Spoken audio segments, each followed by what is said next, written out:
자, 이제 드디어 60일로 줄어드는 택입니다. 다음 주 되면 50 며칠로 나갑니다. 이야, 축하합니다. 얼마 안 남았으니까. 자, 저번에 말했던 60일 남겨놓고 이제 본격적으로 공부한 거죠. 60일 전에 했던 거는 여러분 암기해도 기억이 안 나지 않습니까? 그러니까 지금부터 진짜 공부할 시기다 그러면 됩니다. 지금까지 놀았던 사람도 오늘부터 열심히 하면 됩니다. 오늘부터 한 6일 지나고 해도 됩니다. 그래도 충분히 합격할 수 있다. 자, 오늘은 이제 물권법 마지막 들어가는 날입니다. 맞습니까? 예. 오늘 용의물권 마치고 담보물권 할 차례죠. 예. 118페이지 담보물권입니다. 자, 이제 담보물권은 우리 시험에 들어가는 건 유치권과 저당권이 시험에 들어갑니다. 담보물권은 물권은 물권이고 지배하는데 이 담보물권은 교환가치를 지배합니다. 교환가치를 지배한다는 것은 담보물권이 있기 위해서는 반드시 담보할 뭐가 있어야 되느냐? 채권이 있어야 되겠죠. 그 담보할 채권을 우리는 비담보 채권이라고 합니다. 쉽게 말하면 어리 가백에 1억을 빌려줬다. 1억 채권이 있다. 채권은 이행의 문제를 남기는데 나중에 이행할 것을 대비해서 설정하는 게 담보물권입니다. 그래서 우리는 담보물권인데 이 담보할 채권을 우리는 흔히 뭐라 하냐면 피담보 채권이라고 하고 담보하는 물건을 담보물권 이렇게 말합니다. 그럼 모든 담보물권은 뭘 위해서 존재한다? 피담보 채권을 위해서 존재합니다. 그래서 담보물권은 거기서 어떤 담보물권이든 담보물권이 있기 때문에 담보물권이기 때문에 가지고 있는 공통적인 성격이 있다. 그걸 담보물권의 통유성이라고 합니다. 그 담보물권의 통유성, 그 대표적인 게 담보물권은 피담보 채권에 어디한다? 부정합니다. 부정한다는 것은 피담보 채권이 성립해야만이 담보물권 성립합니다. 이걸 성립상 부정성. 피담보 채권이 소멸되면 담보물권도 소멸됩니다. 소멸상 부정성. 따라서 피담보 채권이 소멸되면 담보물권이나 가등기 담보는 말소 등기 없이 소멸합니다. 187조입니다. 부정성 때문에 소멸하죠. 담보물권이 통렬성을 유지하고 이전하면 피담보 채권도 함께 이전됩니다. 이전되는 걸 수반성이다. 이렇게 말합니다. 피담보 채권이 이전됨에도 불구하고 담보물권이 이전되지 않으면 그 담보물권은 소멸합니다. 왜냐하면 피담보 채권도 없이 담보물권만 존재할 수는 없습니다. 그래서 뒤에 문제 보면 피담보 채권이 이전됨에도 불구하고 저당권 이전 등기가 되지 않으면 그 저당권은 무효됩니다. 항상 수반하는 겁니다. 요걸 그래서 성립상 부정성, 소멸상 부정성, 이전상 부정성. 근데 이걸 합해서 부수성 이렇게 말합니다. 이게 부정성에 관한 겁니다. 그 부정성 적용이 완화되어 있는 게 뭘까요? 예, 근자 붙은 게 부정성이 완화되어 있습니다. 그래서 근자 붙으면 부정성이 완화된 거예요. 근저당, 근질, 근가등기 담보 다 가능합니다. 그런데 근유치권은 있어 없어요? 없습니다. 그러면 결국은 이거는 근자 붙은 거는 부정성이 완화되어 있지만 근유치권은 없으니까 이건 아직 엄격하게 지켜지고 있다는 거죠. 그래서 요 유치권이 법정 담보물권이니까 법정 담보물권은 그 부정성이 엄격하게 지켜지고 있으나 이거는 당사자 약정에서 성립하는 게 원칙이니까 약정 담보물권에는 그 적용성이 완화되어 있다. 이렇게 말합니다. 조금 이따 건저당 할 듯이 건저당의 경우는 피담보 채권이 확정되기 전까지는 채권이 일순간 소멸하더라도 건저당은 소멸한다 안 한다? 안 하죠. 그러니까 소멸상 부정성이 적용 안 되지 않습니까? 피담보 채권이 확정되기 전까지는 채권이 양도되더라도 건저당은 이전된다 안 된다? 안 되잖아. 그러니 이전상 부정성이 적용 안 되지 않습니까? 그래서 근자 붙은 거는 부정성이 적용이 안 된다는 말과 같습니다. 그래서 근자 붙은 약정 담보물권은 그 적용이 잘 되지 않고 법정 담보물권인 유치권은 그 종이 악격까지 엄격하다. 그렇게 말하는 겁니다. 거기 1번은 보면 일반적인 성격 나와 있죠. 거기 보면 유통성 그런 건 아직까지 우리나라는 지켜지지 않고 있습니다. 자, 여기서 이제 담보물권의 동요성 중에서 우리 시험에 나올 수 있는 것은 작년, 재작년 2회 연속 나왔던 물상대위입니다. 물상대위가 인정되는 것은 유치권은 안 되니까 결국 우리 시험에 나오는 것은 저당권에만 나옵니다. 그래서 저당권을 예를 들면 돼요. 저당 토지가 있습니다. 그럼 저당권이란 물건이고 지배권인데 뭘 지배하느냐? 교환가치를 지배합니다. 만일 변제기에 변제하지 않으면 저당권자는 경매 신청합니다. 그럼 경락대금에 자기 채권 우선 변제받을 수 있는 권리가 저당권이라는 제도입니다. 그런데 이 토지가 수용되어 버렸다. 수용되면 그 토지에 대해서는 더 이상 저당권 실행할 수 없습니다. 근데 수용되는 대가로 뭘 받게 되느냐? 보상금. 이 보상금이 그 부동산이 처분돼 버린 쌓아놓은 교환가치니까 교환가치를 지배하는 게 저당권이니까 이 저당권의 효력은 계속 어디에도 미친다? 보상금에 미칩니다. 보상금에 미친다는 건 보상금에 뭐 받아갈 수 있다? 우선 변제받는 겁니다. 물상대여한다는 건 우선 변제받는다는 뜻입니다. 우선 변제 못 받으면 물상대여하면 뭐합니까? 아무 소용이 없지. 자, 이렇게 저당 목적물이 멸실훼손 공용 징수되는 대가로 받게 되는 금전 기타 물건 위에 종전 저당권의 효력이 미치는 것 물상대입니다. 그러면 저당 목적물이 매매됐다. 아니면 임대가 됐다. 이런 데는 물상대에서 인정된다 안 된다? 안 되죠. 매매가 되더라도 저당권이 소멸된다 안 된다? 안 됩니다. 따라서 갑의 토지 위에 얼앞으로 저당권이 설정되고 이게 매매가 됩니다. 계속 매매돼서 현재는 무소유가 됐다. 그러더라도 변제기에 변제하지 않으면 어른 현재 소유자인 무가 갖고 있던 부동산 경매 신청할 수 있게 없게 있죠. 현재 소유자에게 그 주장할 수 있다. 이런 것을 추급력이라고 합니다. 추급력이 있다는 것은 아직까지 다시 저당권 실행할 여지가 있다 없다? 있으니죠. 그러면 아직까지 교환가치가 나온 게 아닙니다.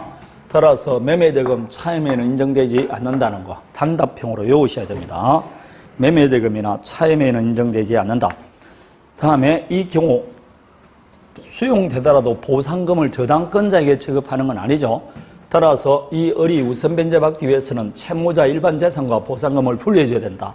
따라서 혼동이 되지 않게 미리 뭐 해야 된다? 수령 또는 인도 전에 압류하라 되어 있어. 이 압류는 특정을 시키기 위해서 하는 것이 필요하니까 하기 위해서 하는 것이니까 반드시 해당 저당권자가 할 필요 없고 제3자가 압류하더라도 무방하다. 이게 뭐 제일 중요한 거 아닙니까? 제3자가 압류하더라도 무방하다. 이렇게 말합니다. 되겠습니까? 수령 또는 인도 전에 압류하라 되어 있습니다. 만일 물상대위권을 행사하지 않아서 갑이 수령해버리고 갑이 일반 채권자에게 배당했다. 그럴 때 이 저당권자는 일반 채권자에 대해서 내가 받아갈 걸 너가 먼저 받아갔지 않느냐. 부당이득 반환 청구할 수 있게 없게? 없습니다. 자, 그래서 2번 보도록 하겠습니다. 저당권자가 물상대위권을 행사하지 않아요. 다른 채권자가 그 보상금으로부터 이득을 얻었다.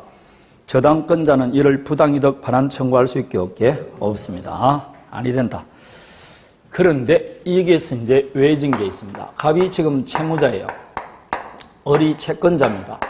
그리고 채권자이기 때문에 저당권을 가지고 있어요. 근데 저당권을 어디에 설정했느냐?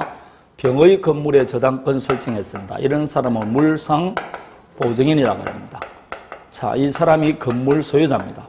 그런데 이 토지가 수용당한 겁니다. 그럼 수용 보상금은 누구한테 지급되느냐? 소유자에게 지급됩니다. 그럼 을이 물상대하기 위해서는 병이 수령하기 전에 미리 압류를 해야 됩니다. 압류를 안 해서 병이 수령해버린 겁니다. 그럼 이제는 물상대회 할 수 있게 없게? 없습니다. 자, 물상대회는 끝난 겁니다. 그럴 때 을은 이 병에게 부당이득 반환 청구할 수 있냐 이 말입니다. 할 수 있게 없게? 있다는 게 판례입니다. 다른 채권자가 배당받았을 때는 부당이득 반환 청구 못한다고 1번 했죠. 그러나 그 물건 소유자가 수령했을 때는 그때는 우선 변제권은 없습니다. 이제 뭘 받는다? 부당이득 반환 받는 겁니다. 원래는 내가 담보해줘야 되는데 내가 수령하기 전에 네가 당면저 수령했지 않느냐. 압류하기 전에 면제해서 내가 가져갔으니까 부당이득이라는 겁니다. 그게 2번이입니다. 저당물 소유자가 금전 등을 수령한 경우 저당물 소유자는 저당권자에게 부당이득 반환을 의무를 부담한다. 1번과 2번이 다른 점입니다. 그래서 요 두 개를 2번은 시험에 나온 적 없어요. 1번은 나왔지만 요 두 개를 비교하시기 바랍니다. 다음에 3번 이게 작년, 자작년 연속해서 지금 나온 거죠. 거기 보면 공공용지 취득 및 손실 보상에 관한 특례법이 있죠. 이 특례법에서 토지를 협의 취득했다. 그러면 그 보상금에 물상대위 할 수 있느냐? 이거는 여러분 토지 수용법에 따른 수용이 아니고 이거는 사법상 매매와 똑같아요. 따라서 이 협의 취득하더라도 그 토지 위에 있던 저당권은 소멸되게 안 되게? 안 됩니다. 토지가 수용되면 저당권은 소멸되는 이거는 소멸이 안 됩니다. 안 되니까 나중에 저당권 실행할 수 있어 없어요. 그러니까 무슨 물상대의가 되겠느냐 이 말입니다. 이게 재작년에 답이 나오고 작년에 또 나오고 그랬어요. 이게 2회 연속 나온 겁니다. 다음에 4번 보상금 등을 압류하여 하므로 공탁된 경우는 행사할 수 없다. 틀렸습니다. 공탁되더라도 아직 수령한 건 아니죠. 따라서 공탁금에 물상대의 하면 됩니다. 5번 언제까지 해야 되느냐. 적어도 배당 요구 종기까지 해야 됩니다. 그 이후에 해버리면 물상대행은 물 건너간다. 그렇게 말합니다. 자, 3번은 조금 있다가 상당한 담보 제공은 유치권에만 특이한 소멸사유입니다. 그 유치권에만 특이한 소멸사유 세 가지 나중에 외우시면 됩니다. 나머지는 모든 물건에 공통되는 소멸사유입니다. 다음에 이제 본격적으로 유치권 들어갑니다. 유치권은 제가 할 때마다 항상 그림을 그릴 때 갑이 자기가 가지고 있던 자동차 소유자인데 친구에게 빌려줬다. 친구가 고장을 냈기 때문에 수리센터에 수리를 맡깁니다. 그러면 수리비를 줄 채무자고 병원 수리비 받을 채권자인데 수리비를 주지 않으면 수리비 받을 때까지 자동차 인도 거절할 수 있는 권리 뭐가 생긴다? 유치권이 성립한다 했습니다. 이게 유치권입니다. 두 사람 사이 유치권 성립 약정한 적이 있어 없어요? 없죠. 그런데 왜 인정되느냐? 이것은 당사자 약정에 따른 게 아니고 요건을 갖추면 유치권이 성립한다는 법률의 규정에 따라 당연히 인정되는 건 법정 담보물권입니다. 따라서 유치권은 절대로 당사자 합의해서는 성립한다 안 한다? 안 합니다. 있을 수가 없습니다. 그럼 법정이니까 부동산이라도 등기할 필요 없죠? 그럼 뭐가 공시입니까? 점유가 공시입니다. 따라서 유치권은 점유가 성립 요건이고 효력 존속 요건입니다. 한 번이라도 점유가 상실되면 유치권은 소멸됩니다. 자, 유치권은 물건이다, 채권이다? 물건입니다. 따라서 채무자인 을에게만 주장하는 게 아니고 이 세상 모든 사람, 즉 소유자에게도 유치권 주장할 수 있습니다. 자, 그럴 때 을은 수리비는 당연히 을에게 달라고 할 수 있겠죠. 그렇다고 갑에게는 달라고 그러면 안 돼. 수리비는 채무니까 안 된다고 그랬습니다. 그래서 유치권이 가지고 있는 권리는 뭐밖에 없느냐? 인도 거절권밖에 없습니다. 채권 변제달라 이런 권리는 없고 인도 거절권밖에 없습니다. 따라서 만일 이 부동산이 동산이 경매가 됐다. 유치 목적물이 누가 경매가 되었어요. 그럼 경락인이 소유권 취득하겠죠. 그 경락인에게 유치권 주장할 수 있다. 맞습니다. 그렇지만 피담보채권 변제 청구는 아니 됩니다. 왜냐?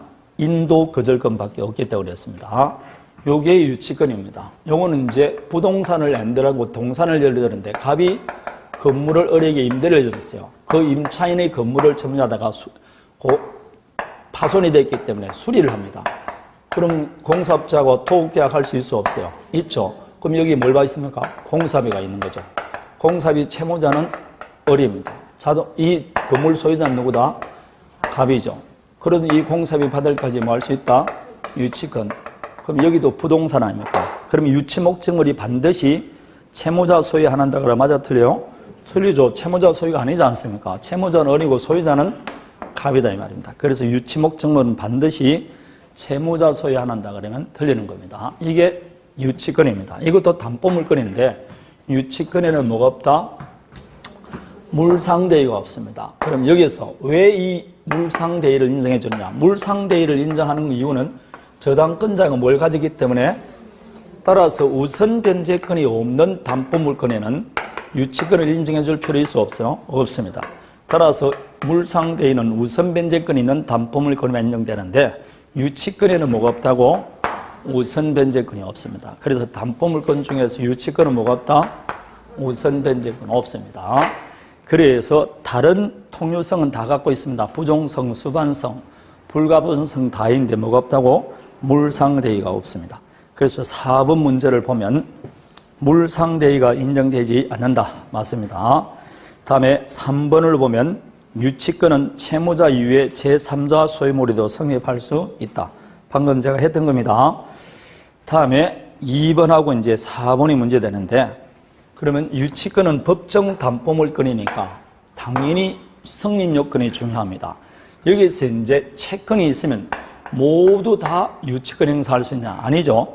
유치권이 성립되기 위해서는 피담보채권과 유치 목적물 사이에는 결련성이 있어야 됩니다. 그래서 채권과 목적물 사이에 결련성이 있어야 된다.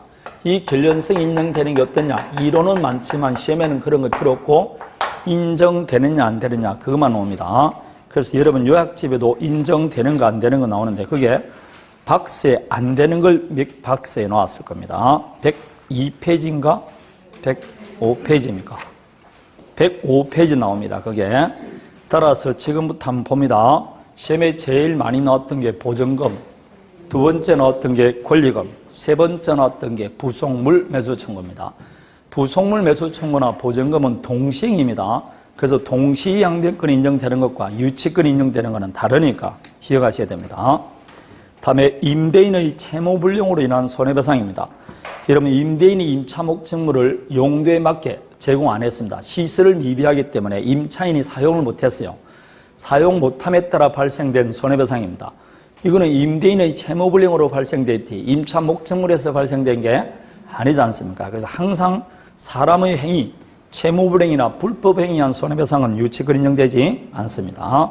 4번도 마찬가지 아닙니까? 배신행위란 사람의 행위에서 발생되지 그 목적물이 나한테 때린 건 아닙니다. 다음에 5번은 건축 자재대금은 매매대금이죠. 그건 매매대금은 동시항변권이지 유치권은 아닙니다. 똑같은 겁니다. 7번을 보세요. 간판 설치 공사대금 아닙니까? 이것도 공사대금이니까 유치권이 아니고 동시항변권입니다. 그 목적물에서 발생된 것은 아닙니다. 그래서 수리한 게 아니고 지금 뭡니까? 이거는 간판을 설치한 설치 공사 비용 아닙니까? 그니 유치권 아닙니다. 이런 거는. 다음 6번 명의신탁 나오죠? 그냥 유치권하고 명의신탁 그럼 인정해줘 안 해줘? 안 해줍니다. 그게 신탁자가 수탁자에 가지고 있는 부당이득 반환 청구를 말하는데 그 부당이득 반환 청구하고 목적물하고는 관계가 없습니다. 그래서 요거 인정되지 않는다. 7개 나와 있죠? 7가지에서 벗어나는 건 없으니까 잘 기억하시면 됩니다. 그거 기억하면 그래서 문제 5번을 먼저 보세요. 문제 5번을 보면 유치권 성립하는 경우 나오죠? 1번이 뭡니까? 공사대금 채권입니다. 그런데 1번이 왜 유치권이 성립 안 하느냐 하면 공사대금은 맞는데 문제 자체가 전세권이 뭐라고? 소멸됐습니다. 전세권이 소멸되면 전세권자는 더 이상 점유할 권한이 없죠? 없으면 그때부터는 위법한 점유, 불법 점유입니다. 그럼 불법 점유일 때는 유치권 인정해준다, 안 해준다? 안 해줍니다. 묘하게 그렇습니다. 그래서 이건 원래는 공사대금 자체는 되지만 문제 자체가 구성이 안 되는 겁니다. 그래서 유치권이 성립되기 위해서는 요건을 보면 채권과 목적물 사이의 결련성이 있고 근데 채권과 목적물 사이의 결련성이 있지만 점유와의 결련성은 필요 있어 없어요? 없죠. 따라서 채권이 먼저 발생되고 나중에 점유하더라도 유치권 인정합니다. 다음에 변제기가 도래됩니다. 변제기 도래하는데 변제를 할 수는 없습니다. 맞습니까? 세 번째, 적법한 점유가 되어야 됩니다. 적법한 점유. 유치권은 반드시 점유를 해야 됩니다. 이때의 점유는 직접 점유, 간접 점유를 포함합니다. 단 딱 하나, 뭐는 안 된다? 채무자를 직접 점유라는 간접 점유는 인정해주지 않습니다. 다음에 반드시 적법한 점유해야 됩니다. 마지막에 유치권은 법정 담보물권이지만 배제 특약할 수 있게 없게 있습니다. 따라서 유치권 배제 특약이 있으면 안 되니까 배제 특약이 없을 것. 거꾸로 말하면 유치권자는 유치권을 스스로 포기할 수 있습니다. 사전, 사후 다 가능합니다. 그래서 포기 특약이 없을 것. 이게 요건입니다. 그래서 여러분 책 먼저 4번 문제를 보면 4번에 2번 유치권 성립 배제하는 특약은 유효지 무효가 아닙니다. 맞습니까? 유치권 배제 특약 할 수 있습니다. 4번 채무자가 유치물을 직접 점유합니다. 그러면 돼? 안 돼? 안 됩니다. 이럴 때는 간접 점유로도 인정되지 않습니다. 다음에 5번 건축 자재대금 나오죠? 나옵니까? 자재대금은 유치권 행사할 수 있어 없어요? 없다고 방금 말했습니다. 그래서 5번에 2번 수급인의 공사대금 채권 되겠죠? 그러나 3번 권리금, 4번 보증금, 5번 부속물 매수대금 전부 다 된다 안 된다? 안 됩니다. 한 장 넘겨서 10번을 보십시오. 10번에 4번을 보니까 부동산 계약명 신탁이라고 튀어나오죠. 그러면 돼, 안 돼? 안 됩니다. 이렇게 딱딱 단답형으로 외우시면 됩니다. 자, 요게 유치권입니다. 다음에 성립요건에 관한 것을 봤습니다. 다음에 6번 봅니다. 1번 목적물에 대한 점유를 취득한 후 그 목적물에 관한 채권이 성립했다. 먼저 점유하고 나중에 채권이 성립하더라도 유치권 인정해준다, 안 해준다? 점유와의 관련성은 필요 없다 그랬습니다. 반드시 점유 도중에 발생할 필요 없다. 점유한 후에 나중에 채권이 성립할 수 있고 채권이 먼저 성립하고 나중에 점유하더라도 인정해줍니다. 다음에 분할 가능한 경우 일부 변제하면 그 범위 내에서 유치권 소멸한다. 틀렸습니다. 담보물권은 뭐가 있다? 불가분성이 있습니다. 피담보채권 전부가 변제될 때까지 담보목적물 전부의 효력이 미칩니다. 그래서 일부 변제했다 해서 일부 유치권이 소멸하는 거 아닙니다. 5번을 먼저 보십시오. 다세대 창호공사를 완성한 하수급인이 한 세대만 점유하더라도 공사대금 전부에 대해서 유치권 성립합니다. 이게 불가분성입니다. 그래서 5번 맞는 건 약입니다. 다음에 3번 유치권을 행사한다 해서 채권 소멸시효가 중단되는 것은 아닙니다. 저당권도 마찬가지입니다. 저당권이나 유치권을 행사한다 해서 채권 소멸시효가 중단되는 것은 아니니까 돈은 계속 달라고 해야 된다, 안 해야 된다? 해야 됩니다. 다음에 4번은 유치권자는 원래 경매 청구할 수 있다 했죠. 근데 경매란 절차를 거치지 않고 유치 목적물을 바로 자기 변제에 충당할 수 있게 있습니다. 이건 누구한테 해야 된다? 보험원에 해야 됩니다. 그리고 미리 채무자에게 통지를 해줘야 됩니다. 그래서 4번도 틀리고 답은 5번이 되는 겁니다. 다음에 7번 봅니다. 1번은 했고 2번 공사업자 을에게 건축 자재를 납품했다. 벌써 또 너무 찝찝하죠? 유치권 돼, 안 돼? 안 됩니다. 다음에 유치권에 의한 경매 절차가 정지된 상태에서 그 목적물의 담보권 실행을 위한 경매가 이루어졌다. 유치권은 소멸한다. 여러분, 유치권자가 경매를 신청하다가 경매 절차가 진행 도중에 중단이 됐어요. 중단된 상태에서 제3자가 경매를 신청했습니다. 유치권은 소멸한단다. 유치권은 경매로 소멸되는 권리가 아닙니다. 그래서 틀렸습니다. 자, 저당권이 성립된 이후에도 유치권 성립할 수 있게 여기에 있습니다. 아무 관계 없습니다. 유치권은 소멸되는 권리가 아닙니다.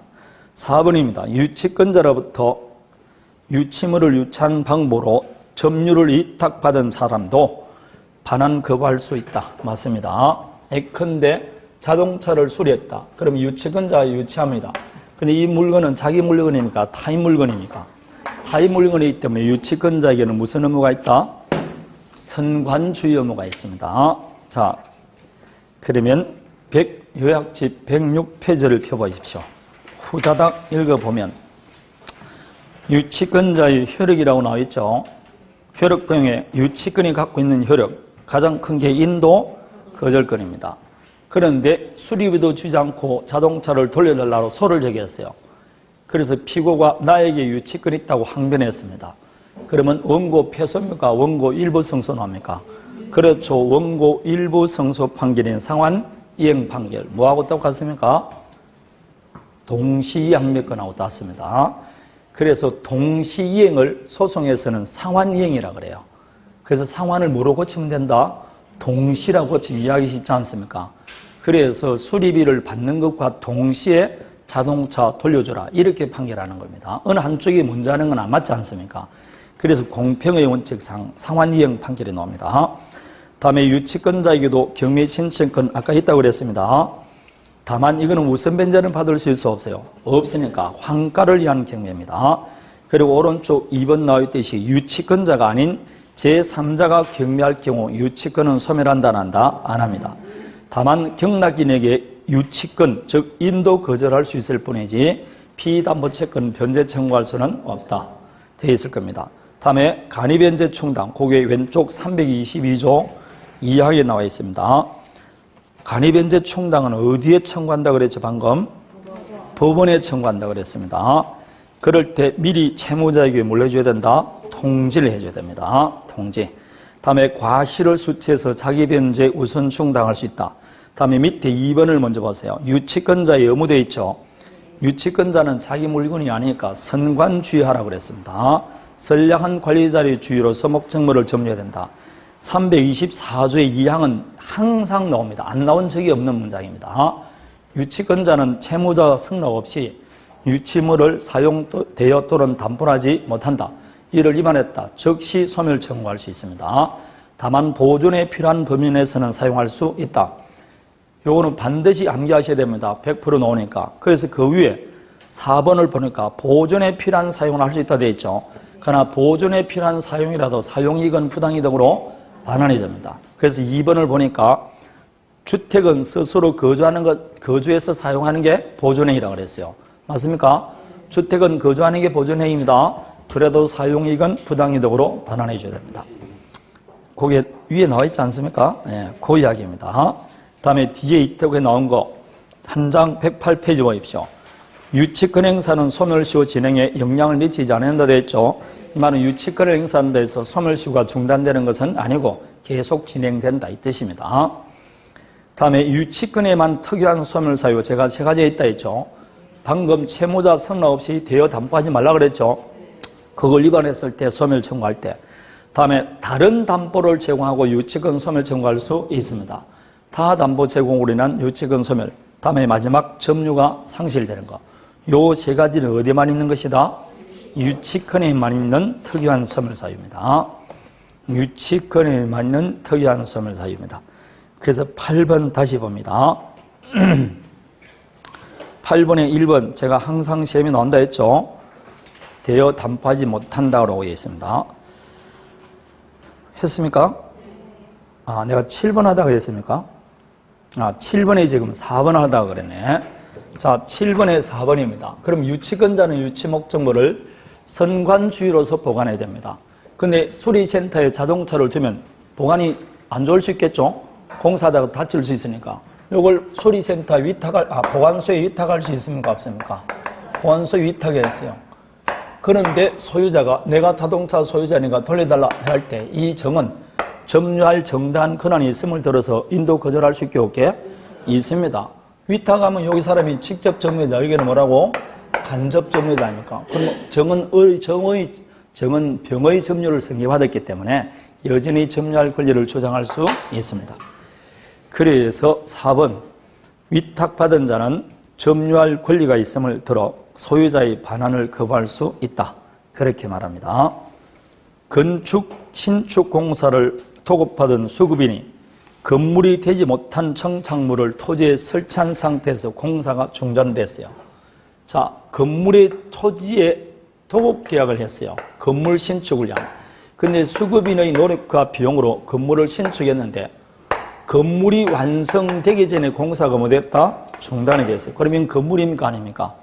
아니면 동산이죠. 동산인데 경과하게 부착됐으니까 토지의 부합물입니다. 그러면 독립된 물건이 아니니까 여기 유치권 성립할 수 없고, 그리고 이 수리비는 토지에 발생된 게 아니니까 토지에 대해 유치권 성립할 수도 없습니다. 결국은 어느 쪽도 유치권 성립하지 않습니다. 그래서 5번 정착물에 대해서 유치권 행사할 수 없습니다. 다음에 8번에 1번 제가 맨 나온다 그런 거.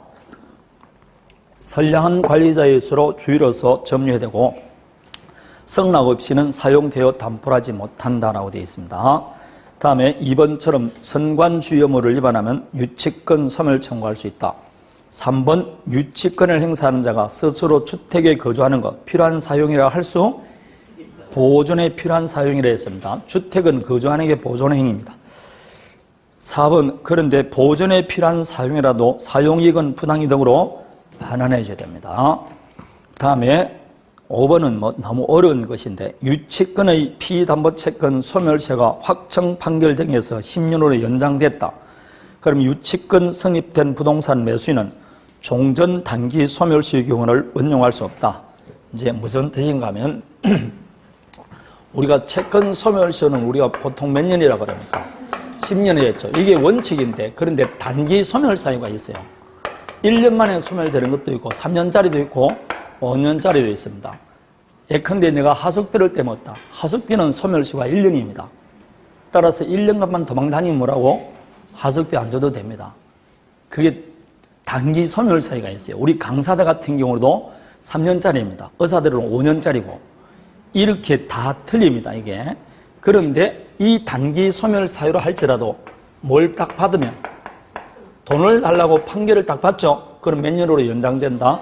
10년으로 연장됩니다. 그럼 지금 이것도 단기 소멸 사유에 해당되는 채권을 담보하기 위해서 뭘 했다? 유치권 했는데 그 유치권 행사 도중에 뭘 제기했다는 겁니까? 판결을 받았다. 그럼 그때부터는 채권 소멸수 몇 년이다?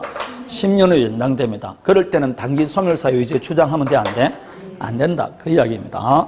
그래서 확정 판결 등에 의해서 10년으로 연장된 경우 그럴 때는 매수인은 종전 단기 소멸수요를 원형 주장할 수 없다. 이 뜻입니다. 그래서 하숙집 주인도 도망 다니면 빨리 뭘 제기해야 된다?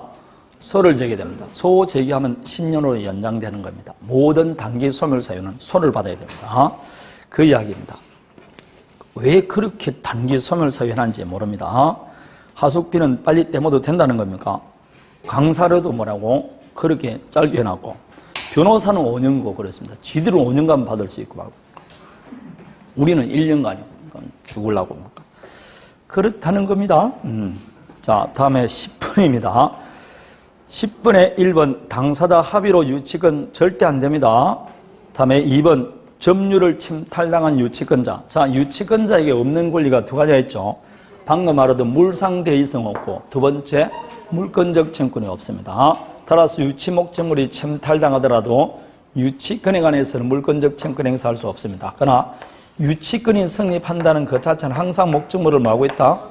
점유하고 있으니까 점유 보호 청구권 행사할 수 있습니다. 그런데 2번 점유 회수소를 제기하여 성소 판결을 받았다. 아무리 성소 판결을 받더라도 점유를 회복하지 않으면 유치권은 부활하지 않습니다. 요거는 시험이 안 나온 최신 판례니까 기억하셔야 됩니다. 아무리 점유 회수소 성소 판결을 받더라도 유치권이 성립하기 위해서는 반드시 뭐 해야 된다? 점유를 해야 됩니다. 점유를 회복하지 않으면 유치권은 부활하지 않습니다.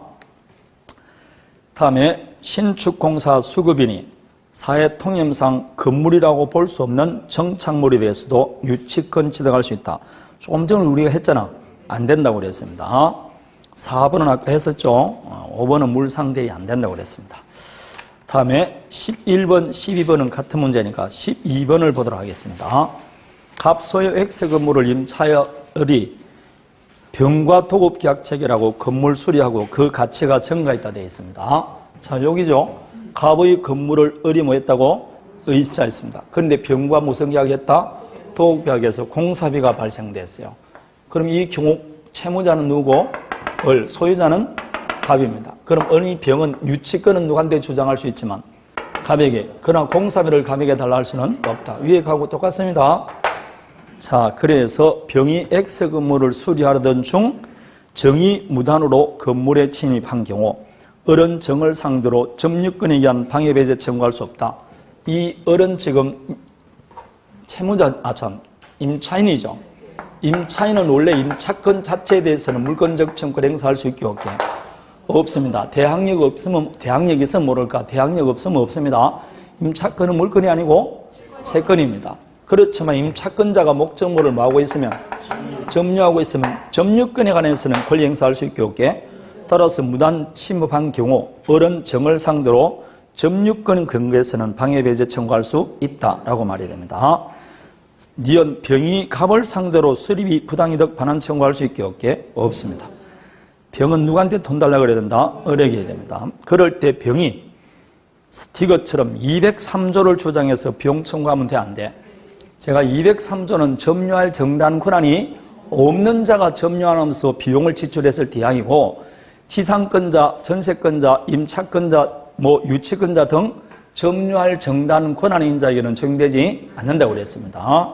절대로 점유할 권한인 자는 주장하면 안 돼요. 따라서 유치권자가 몇 조를 주장하거나 203조, 임차인이 203조를 주장하거나 전세권자가 203조를 주장하면 돼, 안 돼? 아니 됩니다. 아니 됩니다. 근데 여기 지금 문제가 건물 가치가 증가했다고 되어 있죠. 여기 문제 리얼을 하나 더 붙일 수 있어요. 리얼을 빼서 그랬는데 가치가 증가했습니다. 그럼 을은 당연히 병에게 뭘 줍니까? 수리비 주죠. 수리비 준 뒤 이 건물 가치가 뭐였다는 겁니까? 증가했죠. 나중에 이 을이 거액의 가백이 회복할 때 증가 부분에 대해서 유익비 청구할 수 있게 없게. 요 유익비는 을이 청구할까요? 병이 청구할까요? 을이 청구합니다. 유익비는 을이 청구하는 겁니다. 요 문제는 안 나와 있지만 그것까지 생각하면 좋습니다. 유익비는 병이 청구하는 게 아니고 누가 청구한다고? 을이 목적물을 반환하는 을이 청구합니다. 판례가 나왔어요. 병이 청구하는 게 아니고 을이 청구할 수 있다는 거. 자, 그래서 결국은 맞는 거는 뭐밖에 없다? 미연밖에 없습니다. 자, 그럼 다시 물어봅니다. 유치권자도 침해하는 경우 유치권에 관해서는 반환 청구 못하지만 점유회수 청구는 할 수 있게 없게. 따라서 이 기억 문제는 병이 건물을 수리하려던 중 정이 건물에 무단으로 침입했다. 을은 정을 상대로 해야 되는데 만일 유치권이 성립한 경우에는 병도 점유회수 청구할 수 있게 없게 있습니다. 이해되겠습니까? 병이라 해도 틀리진 않는다 이 말입니다. 지금 아직까지 수리하려던 중이니까 몰라서 그렇지 병이라 해도 틀린 문제는 아닙니다. 다음에 14번이 유치권 소멸사유. 아까 유치권의 독특한 특유한 소멸사유가 세 가지 있다 했죠. 그게 2번, 3번, 5번. 요 세 가지는 유치권의 특유한 소멸사유입니다. 답은 4번인데 유치권은 소멸사유 걸린다 안 걸린다? 안 걸립니다. 담보물권은 소멸사유 걸리지 않습니다. 피담보채권이 소멸사유 걸려서 소멸되면 유치권도 소멸하겠죠. 그거는 피담보채권이 소멸사유 걸린 것이지 유치권 자체는 소멸사유 걸리지 않습니다. 소멸사유 걸리는 권리는 뭐밖에 없다? 용익물권밖에 없습니다. 용익물권만 소멸사유 걸립니다. 소유권이나 담보물권은 소멸사유 걸리지 않습니다. 피담보채권이 두 눈을 시퍼렇게 뜨고 있는데 담보물권만 소멸사유 걸린다는 게 모순되지 않습니까? 그래서 용익물권만 소멸사유 걸립니다. 몇 년간 행사하지 않으면? 아닙니다. 20년입니다. 채권은 10년이지만 물권은 20년입니다. 얼마 됐다고 벌써 딱 까먹고 있냐 이 말입니다. 20년입니다. 자, 여기까지가 담보물권 중에 유치권입니다. 유치권도 너무 어렵게 보지 말고 이 안에 있는 것만 해도 되니까 나머지 2개 정도가 지금 여러분 모의고 살 때 제가 낼 게 있습니다. 그것만 하면 벗어나는 거 절대 없으니까 이게만 보면 됩니다. 그리고 유치권은 100% 나오는데 좀 불안하다. 그럼 여러분 지금 이제는 요약집 봐도 이해가 되잖아. 그 요약집 보면 딱 석장 정도밖에 안 돼요. 그 안에서 벗어나는 부분이 하나도 없다니까. 달달달달 그냥 보면 된다고. 이제 공부를 했기 때문에 정리하기가 쉽지 않습니까? 아, 나 오늘 유치권 잘 안 되더라. 그럼 10분이나 15분만 유치권만 이렇게 한번 읽어보라고. 그러고 나서 기출문제랑 문제집 다시 한번 풀고 확인하고 이렇게 넘어가면 됩니다. 다음에 이제 여러분이 좋아하는 저당권입니다. 저당권은 목적물을 점유합니까? 안 합니까? 안 하죠. 따라서 저당권자는 목적물을 점유하지 않습니다. 점유하지 않고 저당권도 물권이니까 지배권이죠. 뭘 지배하느냐? 오로지 교환가치만 지배합니다. 따라서 저당권자는 점유를 안 한다 이 말 속에는 저당권의 목적물은 등기 등록되는 것만 저당권의 객체가 됩니다. 그래서 등기 등록되지 않은 것은 저당권의 객체가 아니 된다. 그러면 점유는 여전히 누가 한다고? 설정자가. 설정자가 점유한다는 것은 사용수익은 여전히 누가 한다는 겁니까? 설정자. 그래서 사용가치는 여전히 설정자에게 남겨두고 교환가치만 지배하는 게 저당권입니다. 그래서 이게 담보물권이 왕이라 그러지 않습니까? 점유하지 않으니까 당연히 물권적 청권 중에서 뭐가 없다? 발환청권이 존재하지 않습니다. 두 번째, 점유하지 않으니까 비용사환청권이 없어요. 점유하지 않으니까 저당권은 시효처득이 안 돼요. 점유하지 않으니까 과실수취권이 없습니다. 자기가 점유 안 하니까 과실에 대해서는 저당권의 효력이 미치지 않는다 이 뜻입니다. 다만 저당권을 실행하기 위해서 저당 목적물을 압류한 이후에는 미친다. 그것만 거래된 겁니다. 이게 전부 다 목적물을 뭐하지 않기 때문에 점유하지 않기 때문에 일어나는 일들입니다. 저당권도 담보물권이니까 담보물권이 통유성 다 있게 없게 다 있습니다. 부종성, 수반성, 물상대의성 다 가지고 있습니다. 그러면 저당권으로 담보되는 피담보채권은 반드시 금전채권의 하나입니까? 아니죠. 특정물 인도채권을 담보하기 위해서도 저당권 설정할 수 있습니다. 이 세상의 모든 채권은 저당권으로 담보할 수 있습니다. 다만 금전채권이 아닌 경우는 그 채권 가격을 금전으로 산정해서 등기부에 기재라 되어 있어요. 이 세상의 모든 채무는 다 이행하면 문제가 있어 없어요? 이행 안 하니까 문제되잖아. 그게 채무 불이행이에요. 채무 불이행이 되면 뭐로 바뀝니까? 모든 채무는 손해배상. 손해배상 채무는 전부 다 뭐로 바뀐다? 금전 채무로 바뀝니다. 그러니까 모든 채무는 불이행이 있으면 다 나중에 뭐로 가기 때문에 금전 채무로 하기 때문에 당장 저당권 설정할 당시에는 금전 채무일 필요는 없다 이 말입니다. 그럼 장래 채권을 담보하기 위해서도 저당권 설정할 수 있어 없어요? 그게 근저당 아닙니까? 자, 그러면 저당권에 대해서 먼저 볼 것 같으면 17번을 먼저 보고 16번을 봅니다.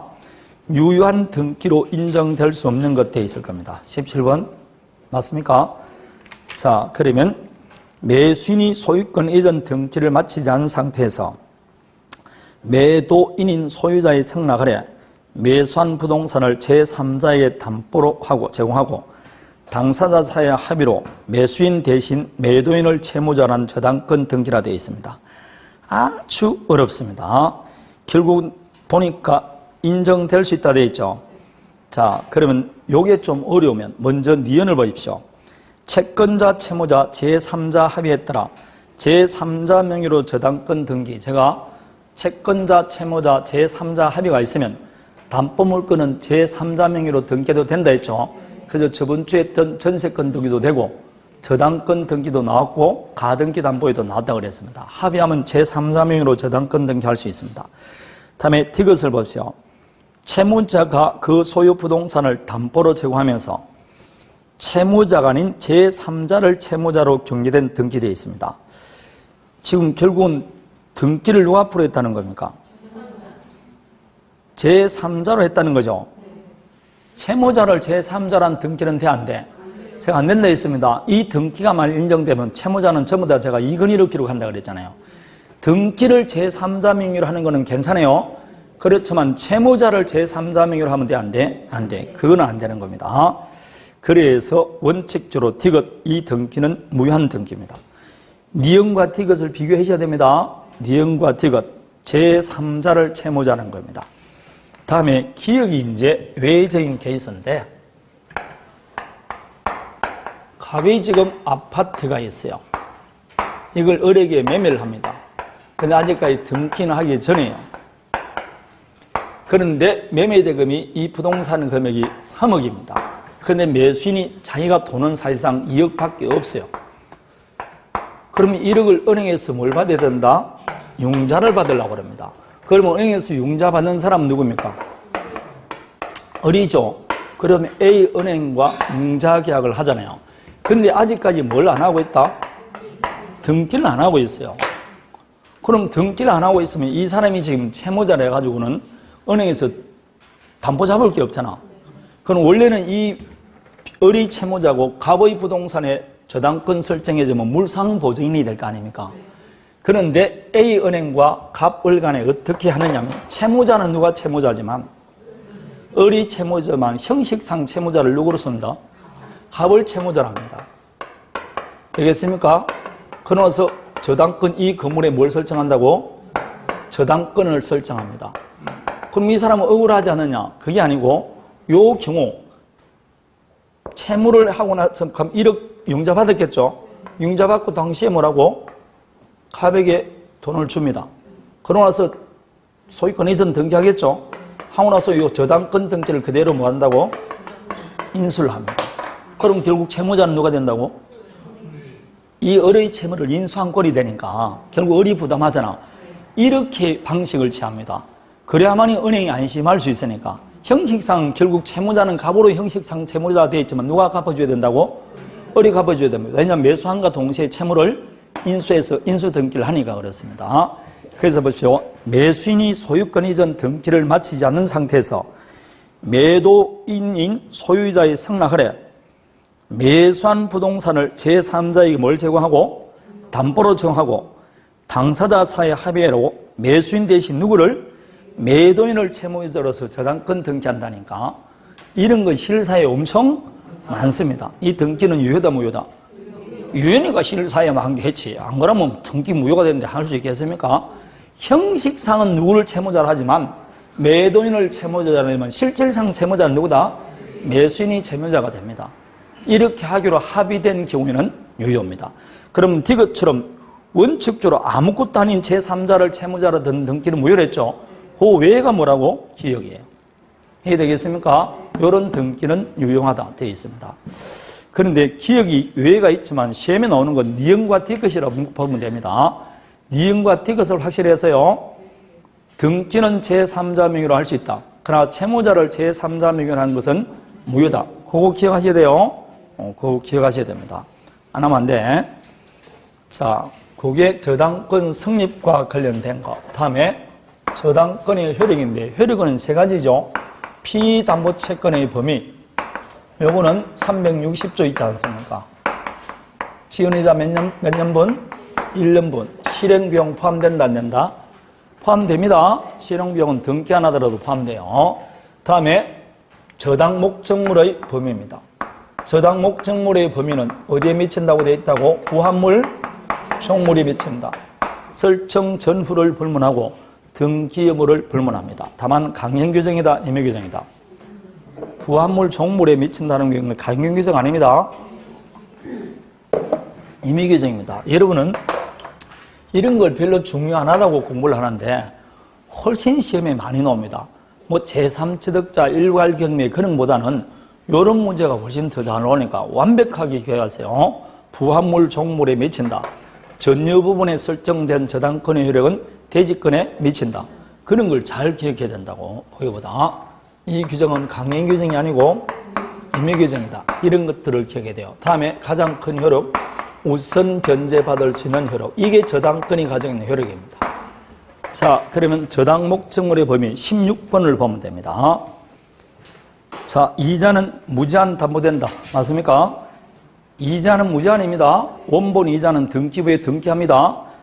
다음에 위약금은 3번을 보면 되죠. 위약금은 뭘 해야 된다? 등기. 등기된 위약금은 담보됩니다. 등기 안 되는 것은 담보되지 않습니다. 다음에 2번. 채무불이행에 하는 손해배상. 여러분, 채무불이행하는 손해배상인데 채무불이행은 그 종류가 우리 시험에 나오는 게 이행지체와 이행불능이라 했죠. 근데 금전채무는 이행불능이 없어요. 결국 금전채무는 이행지체밖에 없다니까. 그러니까 결론을 말하면 채무불이행에 하는 손해배상이나 지연배상이나 같은 말이에요. 근데 금전은 또 배상을 뭐로서 하게? 이자로서 합니다. 그러니까 채무불이행에 하는 손해배상이라 말이나 지연배상이라 말이나 지연이 이자나 말이냐 같은 말이라니까 그게. 이해되겠습니까? 같은 말입니다. 그거는 몇 년분이라고? 1년분 그렇습니다. 4번 저당권 실행비용은 등기 안 하죠? 안 하더라도 담보됩니다. 자, 그러면 물어보는 겁니다. 이제 갑이 채무가 1억이에요. 1억이면 너무 많다. 1,000만 원입니다. 근데 이자가 지금 계속해서 5년간 밀려가지고 이자가 지금 500만 원 나와 있어요. 자, 그리고 지연이자가 지금